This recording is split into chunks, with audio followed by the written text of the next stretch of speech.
Good morning, Manajal. This is Dr. Tasneem SS. So നമ്മുടെ research officer ആ ഒരു P S സിയുടെ post ഇപ്പോൾ വിളിച്ചിട്ടുണ്ട്.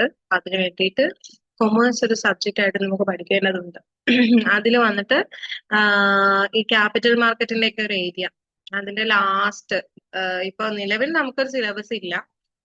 നമ്മുടെ റിസർച്ച് അസിസ്റ്റന്റ് അതുപോലെ സ്റ്റാറ്റിസ്റ്റിക്കൽ അസിസ്റ്റന്റ് ആ പോസ്റ്റുകളിൽ കൊമേഴ്സ് ഉണ്ടായിരുന്നു. സോ ആ സിലബസിനകത്ത് നോക്കിക്കഴിഞ്ഞാൽ ഈ ഒരു സബ്ജക്റ്റിൽ ഈ ഒരു area securities exchange board of India അത് നമുക്ക് പഠിക്കാനായിട്ടുണ്ട്. സോ ഇന്ന് അതാണ് ഞാൻ ഡിസ്കസ് ചെയ്യാൻ ഉദ്ദേശിക്കുന്നത്. Securities exchange board of India, that is SEBI. It is a regulatory authority for securities market in India. So ഇന്ത്യയിലെ സെക്യൂരിറ്റീസ് മാർക്കറ്റിനെ റെഗുലേറ്റ് ചെയ്യുന്ന ഒരു റെഗുലേറ്ററി അതോറിറ്റി ആണ് നമ്മുടെ സെബി. സെബി എസ്റ്റാബ്ലിഷ് ചെയ്തിരിക്കുന്നത് 1988-ലാണ്. It's an administrative body in 1988 April 12. Then statutory status of the SEBI is it got its statutory status in 30th January 1992 under SEBI's Act 1992-ലാണ് നമുക്കത് കിട്ടിയത്. സെബിയുടെ ആക്ട്, ഒരു സെബി ആക്ട്, അങ്ങനെ ഒരു ആക്ട് 1992 പാസ് ആക്കിക്കൊണ്ടാണ് അതിന് ഈ സ്റ്റാറ്റ്യൂട്ടറി സ്റ്റാറ്റസ് കൊടുത്തിരിക്കുന്നത്. സെബിയുടെ ഹെഡ് ക്വാർട്ടർ വന്നിട്ട് മുംബൈയിലാണ്. 4 regional ഓഫീസുകൾ, 4 റീജിയണൽ ഓഫീസുകൾ മെയിൻ ആയിട്ടുള്ളത്. ന്യൂഡൽഹി, കൊൽക്കത്ത, ചെന്നൈ, അഹമ്മദാബാദ് ഒക്കെ അവർക്ക് റീജിയണൽ ഓഫീസുകൾ ഉണ്ട്. And then objectives of SEBI, what are the objectives of SEBI? To protect the interest of investors in securities. സെക്യൂരിറ്റീസിന്റെ കാര്യത്തിൽ, അതായത് ഷെയർ ഒക്കെ നമ്മൾ ട്രാൻസാക്ട് ചെയ്യുന്ന സമയത്ത് അവരുടെ ഇൻവെസ്റ്റേഴ്സിന്റെ ഇൻട്രസ്റ്റ് പ്രൊട്ടക്ട് ചെയ്യുക, അവർക്കൊരു ബുദ്ധിമുട്ടുണ്ടാവാതെ അവരുടെ ഇൻട്രസ്റ്റ് പ്രൊട്ടക്ട് ചെയ്യുക, അതൊരു ഒബ്ജക്റ്റീവ് ആണ്.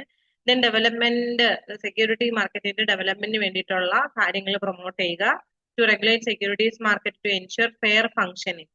അതുപോലെ തന്നെ സെക്യൂരിറ്റീസ് മാർക്കറ്റിന്റെ ഫെയർ ഫംഗ്ഷനിന് വേണ്ടിയിട്ടുള്ള റെഗുലേഷൻസ് കണ്ടക്ട് ചെയ്യുക. മാൾ പ്രാക്ടീസസിനെ പ്രിവെന്റ് ചെയ്യുക. മാൾ പ്രാക്ടീസസ് എന്ന് പറയുമ്പോൾ നമ്മുടെ ഈ പറഞ്ഞിട്ടുള്ള ഇൻസൈഡ് ട്രേഡിംഗ്, പ്രൈസ് ടെക്കിംഗ് പോലെയുള്ള മാൾ പ്രാക്ടീസസ് ഒഴിവാക്കുക, അതിനെ പ്രിവെന്റ് ചെയ്യുക.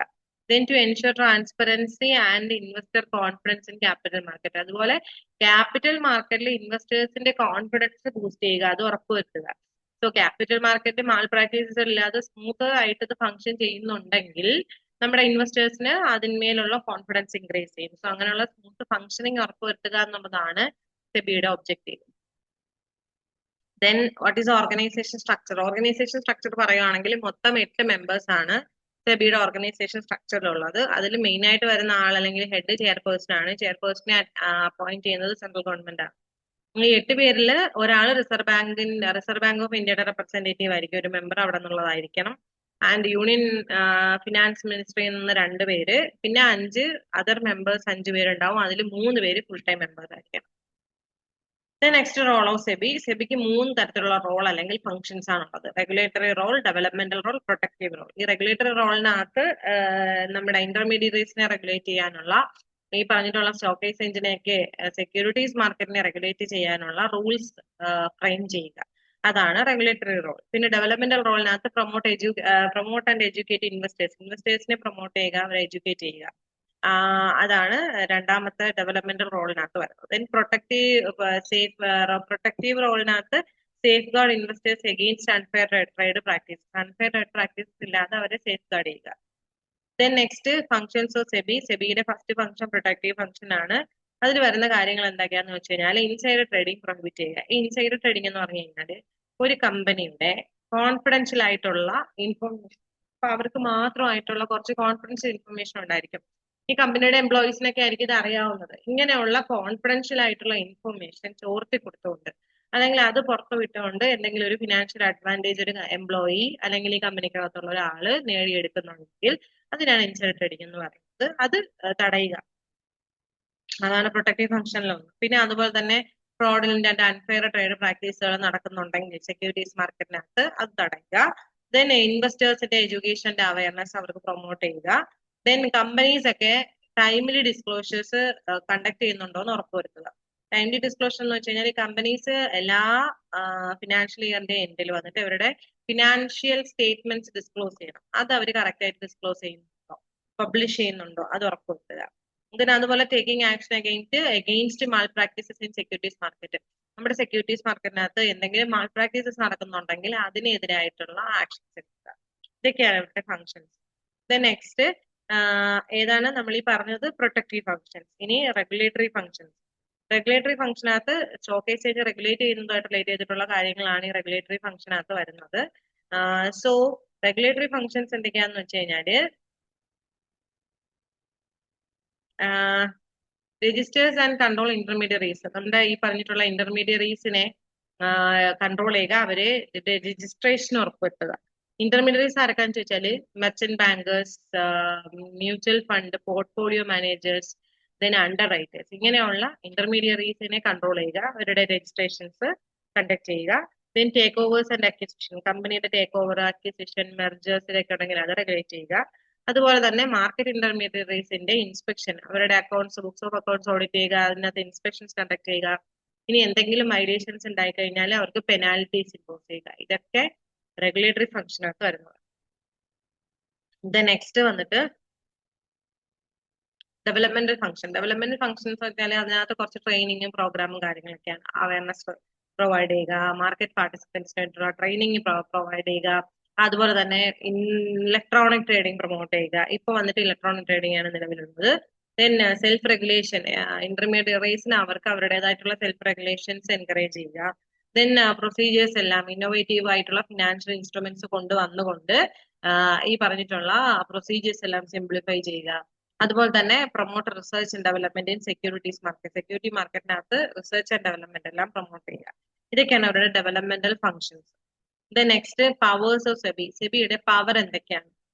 സെബി ആക്ട് നകത്ത് പറഞ്ഞിട്ടുള്ള power, it has power to draft regulations under SEBI act 1992.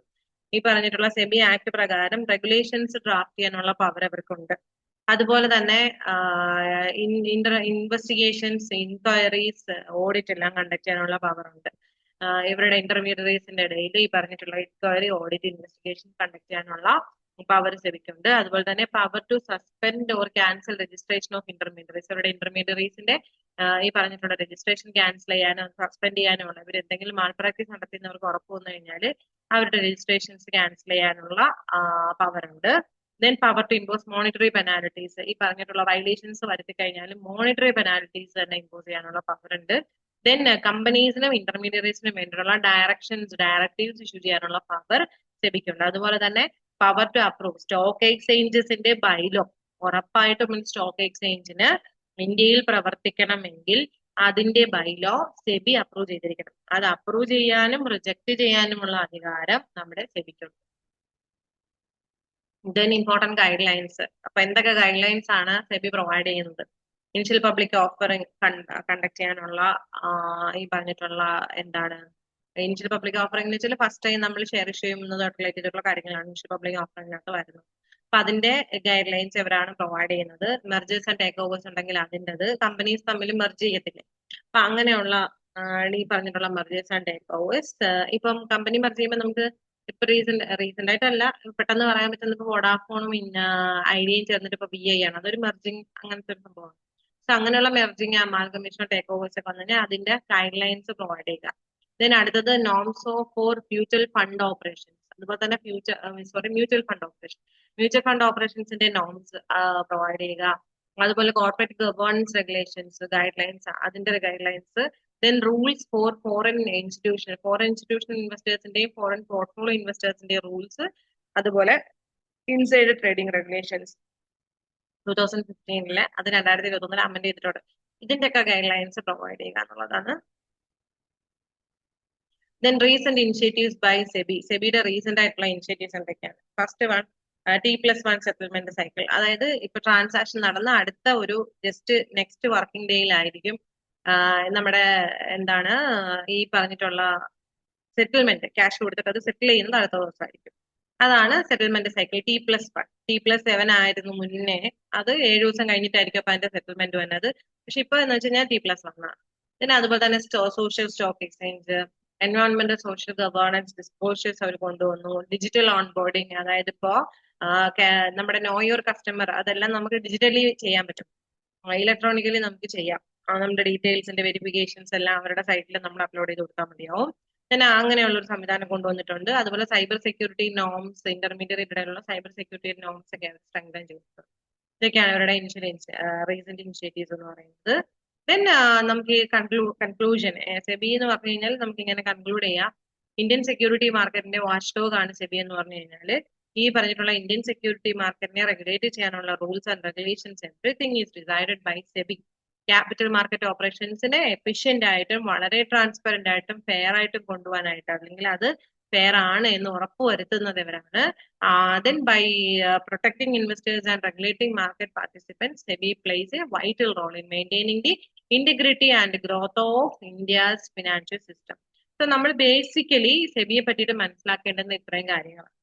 ഇതിൽ നിന്നുള്ള ക്വസ്റ്റ്യൻസ് അത്യാവശ്യം ക്വസ്റ്റ്യൻസ് പ്രീവിയസ് എന്നൊക്കെ ഞാൻ ആഡ് ചെയ്തിട്ടുണ്ട്. ഇപ്പൊ നമ്മുടെ PSCയുടെ ഒരു ക്വസ്റ്റ്യൻ ചോദിക്കുന്ന ശൈലി മാറിയിട്ടുണ്ട്. ആ രീതിയിലുള്ള ക്വസ്റ്റ്യൻസ് ഞാൻ ആഡ് ചെയ്തിട്ടുണ്ട്. കുറച്ച് MCQs നോക്കാം. സെബിയെ പറ്റിയിട്ട് ബേസിക് ആയിട്ട് നമ്മൾ അറിഞ്ഞിരിക്കേണ്ട കാര്യങ്ങൾ ഇത്രയേ ഉള്ളൂ. സെബിയുടെ ജസ്റ്റ് ഇൻട്രൊഡക്ഷൻ, അതിന്റെ കാര്യങ്ങൾ, ഏത് വർഷമാണ്, ഏത് ആക്ടിലാണ് ഇത് പാസ് ചെയ്തത്, അങ്ങനെയുള്ള കാര്യങ്ങൾ, ഹെഡ് ക്വാർട്ടേഴ്സ് എവിടെയാണ്, അത് കഴിഞ്ഞിട്ട് ഇതിന്റെ ഫംഗ്ഷൻസ്, ഈ പറഞ്ഞ 3 ഫംഗ്ഷൻസ് അത് തിരിഞ്ഞു പോകാതെ അത് കറക്റ്റ് ആയിട്ട് പഠിക്കണം. ചിലപ്പോൾ ഷഫിൾ ചെയ്തൊക്കെ ചോദിക്കാം, ഇതിൽ ഏതാണ് പ്രൊട്ടക്റ്റീവിൽ വരാത്തത്, അല്ലെങ്കിൽ ഏതാണ് അതിൽ വരുന്നത്, അങ്ങനെയൊക്കെയുള്ള ക്വസ്റ്റ്യൻസ് നമുക്ക് പ്രതീക്ഷിക്കാം. So questions, multiple choices questions are here. First one, SEBI was established as a statutory board under which of the following act? Companies Act ഉണ്ട്, Securities Contract Act ഉണ്ട്, നമ്മൾ മുന്നേ തന്നെ പറഞ്ഞു അത് ഏത് ആക്ട് ആണ്? SEBI Act 1992. So answer is C. Then which of the following is not a function of SEBI? സെബിയുടെ ഫംഗ്ഷൻ അല്ലാത്തത് ഏതാണ്? So regulating stock exchange intermediaries function ആണ്, protecting the interest of investors function ആണ്, granting license to new bank അത് നമ്മുടെ സെബിയുടെ function ഇല്ല. New ബാങ്കിന്റെ licence ഒക്കെ പ്രൊവൈഡ് ചെയ്യുന്നത് ആര് തന്നെയാണ്? RBI തന്നെയാണ്. സോ അത് ആണ് അതിന്റെ ആൻസർ, C ആണ് ആൻസർ. Then next, മൂന്നാമത്തെ question, which of the following correctly describe the 3 main functions of SEBI? So നമ്മൾ പഠിച്ചു സെബിക്ക് 3 ഫംഗ്ഷൻ ഉണ്ടെന്ന് പഠിച്ചു. ഏതൊക്കെയാണ്? Protective function, regulatory function, developmental function. So here the answer is B. Then സെബിയുടെ headquarter ഞാൻ ആദ്യമേ പറഞ്ഞു അത് മുംബൈ ആണ്. Then which of the following best describes SEBI's protective function? Protective function എന്ന് പറയുമ്പോൾ നമ്മൾ പറഞ്ഞ അൺഫെയർ ട്രേഡ് പ്രാക്ടീസസ് എന്നൊക്കെ പ്രൊട്ടക്ട് ചെയ്യുക അല്ലെങ്കിൽ പ്രിവെന്റ് ചെയ്യുക. സോ ഇവിടെ ഓപ്ഷൻസ് നമുക്ക് 4 ഓപ്ഷൻസിൽ C ആണ് എന്റെ answer, preventing inside trading and unfair trade practices. So who appoints chairman of SEBI? First നമ്മൾ ആ സ്ട്രക്ചർ പറയുമ്പോൾ പറയണുണ്ട് ചെയർമാൻ അല്ലെങ്കിൽ ഈ പറഞ്ഞുള്ള ചെയർപേഴ്സണെ നമ്മൾ അപ്പോയിന്റ് ചെയ്യുന്നത് ആരാണ്? സെൻട്രൽ ഗവൺമെന്റ് ആണ്. Then which of the following statement is correct statement ആണ് ചോദിക്കുന്നത്. SEBI regulate both primary and secondary markets. Then SEBI can impose monetary penalties on violators. So അത് കറക്റ്റ് ആണ്. ഫസ്റ്റ് കറക്റ്റ് ആണ്, സെക്കൻഡും correct ആണ്. Monetary penalties violations വന്നു കഴിഞ്ഞാൽ അവർക്ക് ഇമ്പോസ് ചെയ്യാം. പ്രൈമറി മാർക്കറ്റും സെക്കൻഡറി മാർക്കറ്റും ക്യാപിറ്റൽ മാർക്കറ്റിൽ വരുന്ന രണ്ടും റെഗുലേറ്റ് ചെയ്യുന്നത് സെബി തന്നെയാണ്. Then SEBI has no power to issue directive to companies. Power ഇല്ല എന്നാണ് പറഞ്ഞേക്കുന്നത്, ശരിക്കും പവർ ഉണ്ട്. കമ്പനീസിന് വേണ്ടിയിട്ടുള്ള ഡയറക്റ്റീവ്സ് ഇഷ്യൂ ചെയ്യാനുള്ള പവർ ഉണ്ടല്ലോ. So correct sentence first and second. So option ഇവിടെ A 1 only, B 1 and 2 only, C 2 and 3 only, D 1 2 3. So the answer വന്നിട്ട് B ആണ്, 1 and 2 only. That is the correct answer. Then the SEBI regulation that aims to prevent unfair use of insider information. So insider informationന്റെ unfair use അതിനെ prevent ചെയ്യാൻ വേണ്ടിയിട്ട് കൊണ്ടുവന്ന സെബിയുടെ regulation ഏതാണ്? ഇവിടെ SEBI prohibition of fraudulent and unfair trade practices regulations ഉണ്ട്, SEBI insider trading regulation ഉണ്ട്, issue of capital and disclosure requirement regulation, mutual fund regulation. So ഇവിടെ വന്നിട്ട് നമ്മൾ ഇൻസൈഡർ ഇൻഫർമേഷനെ പ്രിവെന്റ് ചെയ്യുന്നതായിട്ട് റിലേറ്റ് ചെയ്തിട്ടാകുമ്പോൾ അത് insider trading regulation. So answer is B. And which of the following intermediaries is not directly regulated by SEBI? Direct ആയിട്ട് regulate ചെയ്യാത്തത് ഏതാണ്? Merchant bank, depositories, credit rating agencies, cooperative banks ആണ് correct answer. D ആണ് answer. Then the SEBI power to inspect the books of accounts of stock exchange come under which category of its function? So books of accounts ഒക്കെ check ചെയ്യാൻ പറ്റുന്ന അവരുടെ power വന്നിട്ട് ഏത് പവറാണ്? Regulatory ആയിട്ടാണ് വരുന്നത്. Then which of the following statement regarding SEBI is incorrect? അങ്ങനെ പറയുന്നതിൽ ഇൻകറക്റ്റ് ആയിട്ടുള്ളത് ഏതാണ്? കറക്റ്റ് അല്ല ചോദിക്കുന്നത്, തെറ്റായിട്ടുള്ള statement. SEBI was established in 1988 as a non-statutory body. SEBI promote investor education and training. Then SEBI regulate money market in India. SEBI regulate mutual fund and stock exchange. So ഇതില് correct answer വന്നിട്ട് 1988 ആദ്യം വന്നിട്ട് ഒരു non statutory body ആയിട്ടാണ് സെബി എന്ത് ചെയ്തിരിക്കുന്നത്, form ചെയ്തത്. അതിനുശേഷമാണ് 1992 നമ്മൾ ആക്ട് പാസ്സാക്കി തന്നെ സ്റ്റാറ്റ്യൂട്ടറി ബോഡി ആയിട്ട് മാറ്റുന്നത്. സോ അത് കറക്റ്റ് ആണ്. സെബി എഡ്യൂക്കേഷനും അതുപോലെ തന്നെ ഇൻവെസ്റ്റർ ട്രെയിനിങ്ങും പ്രൊവൈഡ് ചെയ്യുന്നുണ്ട്. പിന്നെ മണി മാർക്കറ്റ് ഇൻ ഇന്ത്യയിലെ മണി മാർക്കറ്റ് റെഗുലേറ്റ് ചെയ്യുന്നത് സെബി അല്ല. മണി മാർക്കറ്റ് റെഗുലേറ്റ് ചെയ്യുന്നത് RBI ആണ്. സോ സി ആണ് ഇൻകറക്റ്റ് ആയിട്ടുള്ള statement. Then the social stock exchange initiative by SEBI. SEBI നമ്മൾ മുന്നേ പറഞ്ഞൊരു ഇനിഷ്യേറ്റീവ് ആണ്. സോ അതിന്റെ എയിം എന്താ?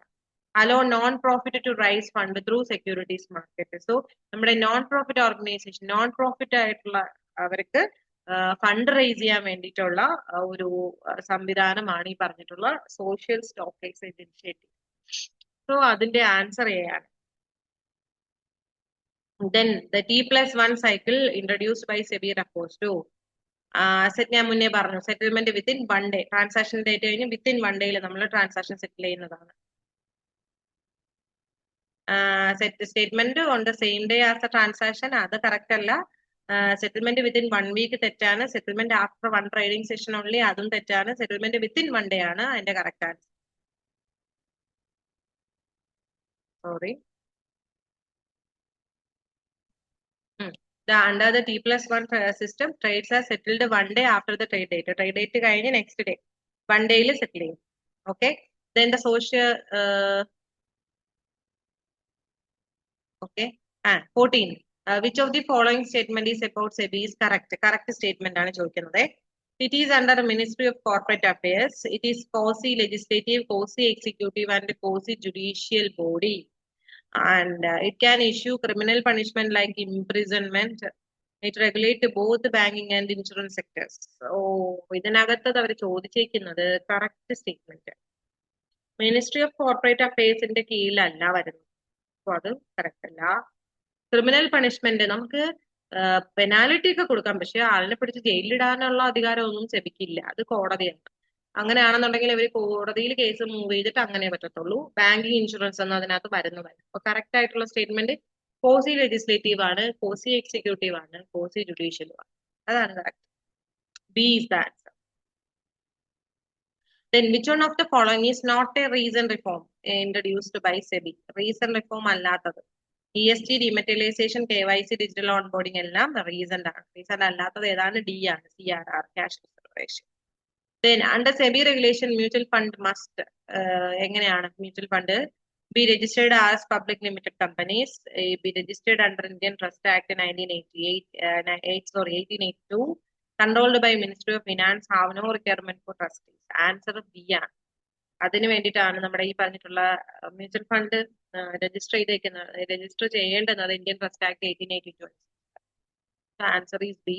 And which of the following act empowers SEBI to regulate collective investment scheme? അതിന് വേണ്ടിയിട്ട് കൊണ്ടുവന്ന ആക്ട് സെബി ആക്ട് 1992 ആണ്. Then SEBI's regulatory jurisdiction covers which of the following market? സെബിയുടെ ജൂറിസ്ഡിക്ഷൻ അനുസരിച്ചിട്ട് ഏതൊക്കെ മാർക്കറ്റുകളാണ് അത് കവർ ചെയ്യുന്നത്? ക്യാപിറ്റൽ മാർക്കറ്റ് ഒന്നാമത്തെ ഓപ്ഷൻ, രണ്ടാമത്തത് derivative market, commodities market. So capital market പറയുന്നുണ്ട്, ഡെറിവേറ്റീവ് മാർക്കറ്റ് പറയുന്നുണ്ട്, കമ്മോഡിറ്റീസ് മാർക്കറ്റ് പറയുന്നുണ്ട്. So 1 only, 2, 1 and 2 only, 1, 2 and 3. Next 2 and 3 only, 1 and 2 and 3. മൂന്നും ഇവർക്ക് പറ്റും.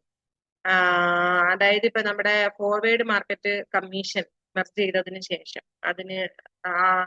ശേഷം സെബിക്ക് പറഞ്ഞിട്ടുള്ള കമ്മോഡിറ്റി മാർക്കറ്റ്, ഡെറിവേറ്റീവ് മാർക്കറ്റ് ഒക്കെ റെഗുലേറ്റ് ചെയ്യാനുള്ള അധികാരം കൊടുത്തിട്ടുണ്ട്.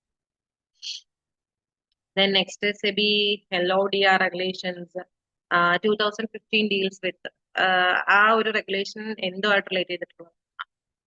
That is listing obligations and disclosure requirements of listed companies. അതാണ് ഓപ്ഷൻ എ ആണ് അതിന്റെ ആൻസർ എന്ന് പറയുന്നത്. Okay.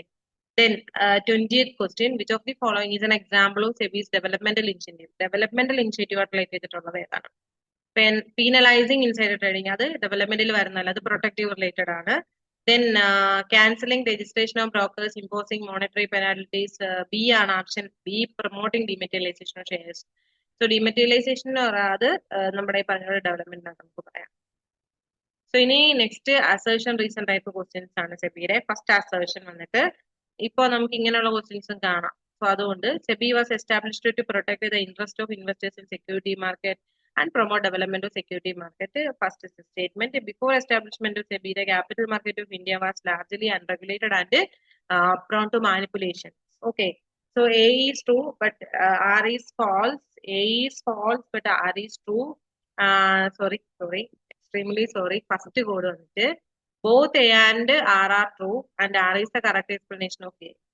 B, both A and R are true, but R is not correct explanation. A is true and R is false. A false, but R is true. ഇതാണ് നമ്മുടെ 4 options.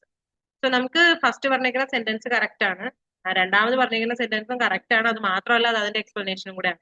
കാര്യം സെബി വരുന്നതിന് മുന്നേ നിറയെ അൺറെഗുലേറ്റഡ് ആയിട്ടുള്ള ആക്ടിവിറ്റീസ് അവിടെ നടന്നിട്ടുണ്ട്, അതുപോലെ തന്നെ മാനിപ്പുലേഷൻസ് ഉണ്ടായിട്ടുണ്ട്. So the answer is A.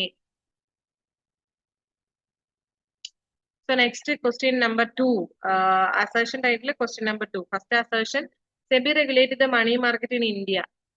Okay, next, money market deals with the short-term fund and instruments such as treasury bills and certificates of deposit. Both A and R are true and R is correct explanation. Both A and R are true and R is not correct explanation of A. A is true but R is false. D, A is false but R is true. ഞാൻ നേരത്തെ പറഞ്ഞു എന്താണ്, സെബി മണി market regulate ചെയ്യുന്നില്ല. മണി market regulate ചെയ്യുന്നത് ആര് തന്നെയാണ്, നമ്മുടെ ഈ പറഞ്ഞിട്ടുള്ള RBI ആണ്. സോ ആൻസർ വന്നിട്ട് A is false. A false ആണ്. ഓക്കെ, ബട്ട് ആ മണി മാർക്കറ്റിന്റെ എക്സ്പ്ലനേഷൻസ് കറക്റ്റ് ആണ്. സോ മണി മാർക്കറ്റ് എന്ന് പറഞ്ഞു കഴിഞ്ഞാൽ ഈ പറഞ്ഞിട്ടുള്ള ഷോർട്ട് ടൈം ഫണ്ട്, ഇങ്ങനെയുള്ള ട്രഷറി ബില്ല് പോലുള്ള ഷോർട്ട് ടൈം ഫണ്ട് ഡീൽ ചെയ്യുന്ന മാർക്കറ്റാണ്. സോ എ ഫാൾസ് ആണ്, ആറ് റീസൺ ട്രൂ ആണ്. ആ ഒരു ഓപ്ഷൻ ഇതിനകത്ത് ഡി ആണ്. So D is the answer. Question number 3, എന്താണ് assertion? SEBI performs quasi legislative, quasi executive and quasi judicial function. SEBI draft regulations, enforces them and adjudicates case of violations.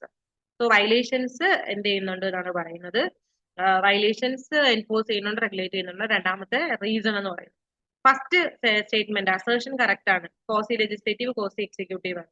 അതുപോലെ തന്നെ ഈ വയലേഷൻസ് വന്നു കഴിഞ്ഞാൽ അതിനെ റെഗുലേറ്റ് ചെയ്യാനും എൻഫോഴ്സ് ചെയ്യാനും അഡ്ജുഡിക്കേറ്റ് ചെയ്യാനും ഒക്കെ ഉള്ള അധികാരം ഇവർക്കുണ്ട്. ഈ പറഞ്ഞ ഇംപ്രിസൺമെന്റ് ആണ് ഇല്ലാത്തത്.